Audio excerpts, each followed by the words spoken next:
அதுக்கு என்ன பேர் வைக்கிறாரு? ஊரமுது உண்டு நீ ஒழியாதே அந்தோ ஆரமுது உண்டு என்னோடு ஆடையடி பந்து அருட்பெரும் ஜோதி கண்டு ஆடையடி பந்துன்றார். அப்போ நீ ஊரமுது என்றால் இது ஏன் ஊரமுது இருக்கிறது பேரு?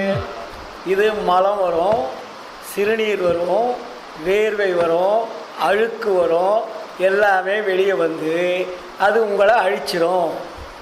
இந்த 6 சுவை தான் உங்களை அழிப்பது. இப்போ நம்ம எதையோ தியானம் பண்ணுறோம், யோகம் பண்ணுறோம், தபம் பண்ணுறோன்றதெல்லாம் வேலையாகாது. நீங்கள் 3 வேலையை நல்லா மூக்கு பிடி தின்னுட்டிங்கன்னா எந்த தியான யோகம் தான் இன்னும் வேலையாகாது. அப்போ நம்ம என்ன பண்ணோம்? இந்த அறுசுவையை கொஞ்சம் கொஞ்சமாக பக்குவமாக குறைக்கணும். அறுசுவையை நம்ம ஃபுல்லாக சாப்பிடும்போது என்ன வருது?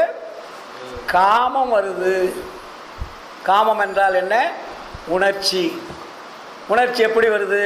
இந்த அறுசுவை அது இரத்தமாக மாறி இரத்தம் சுத்தகரிப்பு செய்து அது குண்டலினி பையில் போய் விந்துவாக மாற்றமடைந்து இறங்கிடும்.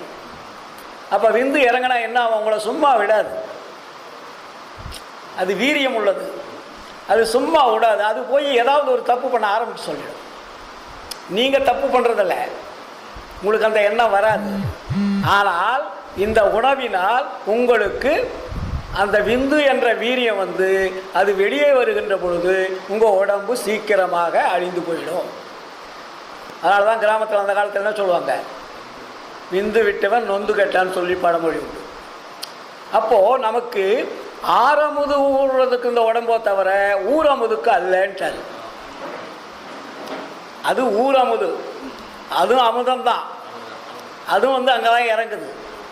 இது ஆரமுது, இது மேலே இருந்து கீழே வெளியே இறங்கணும். இது இறப்பையிலிருந்து வெளியே வந்து அது ஃபில்டர் பண்ணி அதை எங்கெங்கே சுத்திகரிப்பு செய்யணுமோ அத்தனையும் செய்து அது ரத்தமாக மாற்றி, ரத்தம் 4 வகைன்னு எழுதியிருக்கார் வள்ளலார். அதை எந்தெந்த ரத்தத்தில் என்னென்ன இருக்குதுன்னு கலவை எழுதி வச்சுருக்கார். உரநடை பகுதியில் போனீங்கன்னா தெரியும். இன்றைக்கி தான் வந்து இவனுங்களை ஏபிசிடின்னு சொல்கிறான். ஆனால் வள்ளலார் அன்னைக்கே எழுதியிருக்காரு 4 வகை ரத்தங்கள் அப்படின்னு எழுதலார். கலவை ரத்தம் என்னென்ன ஒரு 4 வகையில் வரும். அப்போ அந்த 4 வகை ரத்தங்கள் அந்த உணவனுடைய தன்மைக்கு மாறி அங்கே வருது. இது வந்து சுக்கில பையில் போய் இறங்கிடுது. இறங்கிட்ட உடனே அது என்ன ஆகும்? நம்மளுடைய வயதை கூட்டிக் கொண்டே இருக்கும். இது தினமும் சாப்பிட்றீங்க, தினமும் வெளி வந்துட்டுருக்கு, தினமும் சாப்பிட்றீங்க, தினமும் வெளி வந்துட்டுருக்கு இல்லையா? அதனால் வள்ளலார் அதுக்கு என்ன சொன்னார்? அதை கூட ஊற்றுக்கேணி நாயன்னு ஒரு வார்த்தையை போடுறார். ஒரு ஆண் பெண் என்பது தினம் தினம் உடலுறவு செய்யக்கூடாது.